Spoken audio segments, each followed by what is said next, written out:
Ya, selamat berjumpa kembali teman-teman sekalian di channel saya di 61,8% Technical Analysis Course. Ya, kali ini saya mau mereview ulang, mengupload kembali video untuk analisa saham UNTR. Ya, minggu kemarin jarang, beberapa kali saya ngupload video, ya karena ini udah mulai kerjaan normal, makanya ini harus ngatur waktu kembali. Ya, cuman kali ini saya mau bahas tentang UNTR. Oke, kita langsung aja. Ya sebelumnya saya ingetin teman-teman boleh lihat di link, saya akan munculkan video pembelajaran sesi pertama, bagaimana saya membuat grafik seperti ini. Ya saya berharap teman-teman bisa buka videonya dan yang pasti bisa pelajarin dan mengerjakan PR-nya ya. Boleh share tetap di email, nanti minggu besok mungkin saya akan upload sesi kedua. Oke, langsung aja. UNTR terakhir saya upload UNTR tanggal 15 Mei teman-teman. Kalau teman-teman ngelihat ini baru terjadi sinyal perubahan di mana impuls, dia koreksi, dia impuls sinyal 1 dan dia ke sinyal kedua tidak boleh lebih dari top di atas. Nah, yang menarik ketika pergerakan harga naik ke atas, ini top hampir ngebreak top terakhir di 1 jam di harga 18.250. Tapi terus dia nilai close ada di bawah di 18.125, jadi sedikit sekali. Tapi lihat teman-teman, ini yang saya bilang kalau di video pembelajaran saya di sesi 1 berkata bahwa ketika kita bisa menentukan top dan bottom, kita akan tahu di mana chart pattern gitu kan untuk kita tambahkan dan lebih presisi. Kalau saya bilang kenapa? Lihat ketika harga naik ke atas, dia nggak break ke atas, berarti ini ada double top. Dan kalau ini double top berarti ini menandakan akan kembali turun ke bawah. Nah, cuman turun ke bawah ini apakah dia break bottom ini kita nggak tahu. Cuman secara gelombang dia ini koreksi, maka ini harus impuls. Itu teman-teman di time frame 1 jam.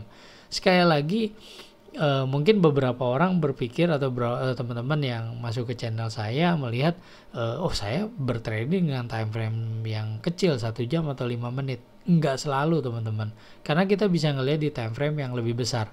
Nah sekarang kita mau lihat nih, bisa aja ini time frame kecil ini saya pakai sebagai konfirmasi kapan saya masuk. Dengan kata lain, saya mau beli dengan harga yang pas. Kalau ngomongin saya mau nawar harga di sekian. Itu kurang lebih tujuan ketika saya break down time frame ke yang lebih kecil. Tapi ketika kita break down time frame lebih kecil, kita juga bisa memanfaatkan pergerakan itu. Kembali lagi ke cara kita bertrading. Bisa jadi kita mungkin agresif atau kita konservatif, ya kita bisa lihat sebenarnya cara trading kita mau gimana. Nah, saya mau lihat di time frame monthly di UNTR. Ini time frame-nya. Kalau teman-teman lihat di video UNTR sebelumnya, saya akan munculkan link juga di atas di tanggal 15 Mei. Harga ini belum, karena Mei kan belum penutupan waktu itu. Dan harga ini cukup bodinya dalam sampai ke dalam. Tapi lihat begitu bulan Juni awal close, ini apa teman-teman? Saya besarin. Ini istilahnya apa? Ini adalah istilahnya hammer gitu ya. Hammer di mana? Di bahasanya di candle. Nah, reversal ini terjadi ketika harga emang sedang penurunan. Nah, ketika kita udah menentukan top dan bottom di sini, bahwa gelombang seperti itu dan dia sedang impuls, dia sedang koreksi ke bawah dan muncul candle reversal di sini, ini menjadi sinyal. Berarti bisa nggak kita beli di sini? Bisa teman-teman. Resikonya di mana? Ini resikonya ada di bottom terakhir satu monthly 14.200. Cukup lumayan besar, tapi targetnya kita mana? Kalau ini koreksi dan dia kondisi naik ke atas, maka kita beli di harga yang paling rendah. Berarti target kita adalah ada di sini sampai dia break top, bahkan dia ngelewatin. Nah, jadi kalau teman-teman mau trading dengan time frame monthly, dengan kita menggunakan top dan bottom, kita menentukan dengan konsep trend ini, kita bisa beli dengan posisi sekarang. Cuman saya dengan muncul candle ini gitu. Tapi dikembalikan ke kitanya. Kalau saya melihat di time frame daily-nya, dia masih downtrend dan walaupun di sini ada pergerakan. Nah, jadi kapan saya beli?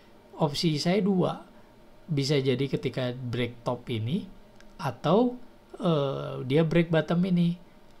Kadang-kadang kita trading juga nggak mau ketinggalan. Ya udah, kalau nggak mau ketinggalan saya akan pastikan di time frame 1 jamnya. Tapi time frame 1 jam menyatakan ini sinyal satu perubahan dari uptrend menjadi downtrend. Berarti ada kemungkinan bottom ini di break.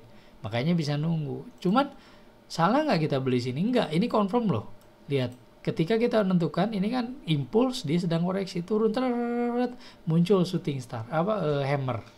Hammer kalau teman-teman lihat di pengertian candle itu menyatakan reversal, bullish reversal pattern. Nah, menggunakan top dan bottom, ketika kita udah bisa memprediksikan top dan bottom, kita menarik gelombang dan kita menentukan kita bisa menggaris seperti ini. Chart pattern yang akan kita pakai, karena banyak banget teman-teman bisa pelajari, karena beberapa minggu ini saya juga baca buku kembali, banyak sekali, termasuk volume teman-teman. Termasuk volume kita juga sangat diperhatikan, terutama di saham, dan menarik gitu lihat. Nah, yang kedua saya mau liatin ini bisa jadi apa? Cup and handle, betul? Kalau kita tarik di sini dia area koreksi 61,8. Cup and handle biasanya di 38,2, katanya 50 atau 61,8. Tapi saya bilang ini bukan cup and handle. Kenapa? Karena pada dasarnya ini ada impuls, ini koreksi gitu. Jadi dia sedang break ke bawah lagi. Nah, bisa jadi ini benar, berarti melanjutkan ke atas. Kalau ini cup and handle-nya confirm positif, maka dia melanjutkan ke atas. Cuman saya bilang rada nggak mungkin, karena ini bottom ini sedang koreksi gitu.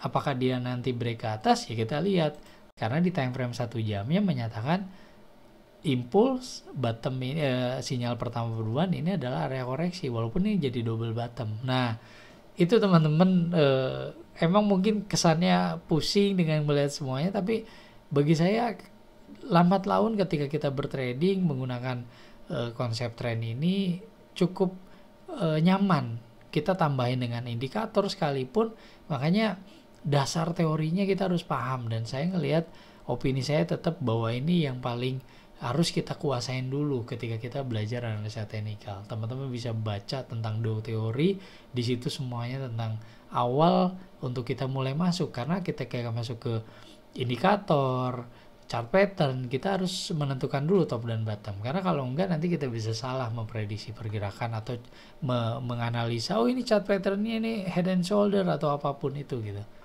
Oke, jadi kembali lagi ke grafik WNTR. Kalau teman-teman mau beli di sini sah. Kalau saya mau lihat di Excel-nya, saya bikin nih kurang lebih ini open posisi sekarang di 16.525. Harga terakhir, harga hari ini 16.475. Misalkan kita ganti 16.475. Hari Senin kita beli, misalkan beli 10 lot, stop loss-nya di bottom terakhir 14% teman-teman.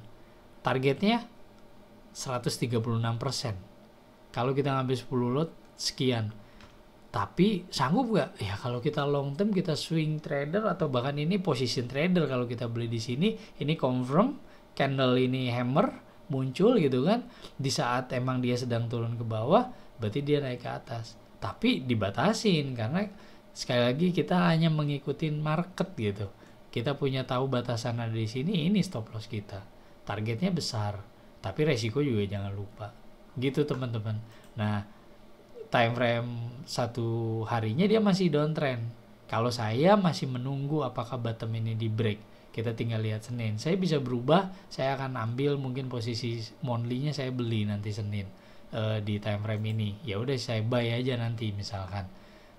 Atau saya mau lebih nyaman lagi, saya akan nunggu perubahan di 1 hari, bahkan di 1 jam. Ketika 1 jam bottom ini di break karena dia impuls, mungkin saat itu saya juga bisa beli, nggak nunggu perubahan. Itu yang mau saya bagikan. Sekali lagi silahkan kritisi teman-teman analisa saya, kasih masukan juga cara analisa saya, dan mudah-mudahan ini juga bisa menjadi tambahan referensi untuk teman-teman. Next ke depan kita bisa ya, karena sekali lagi basic saya dulu sebelumnya di forex, jadi volume ini nggak pernah saya perhatikan. Saya kemarin review lagi, ternyata sangat berguna juga. Kita bisa pakai indikator OBF namanya, OBV, nanti bisa lihat dan divergennya gitu. Banyak hal lah, nanti kita belajar lebih lanjut lagi.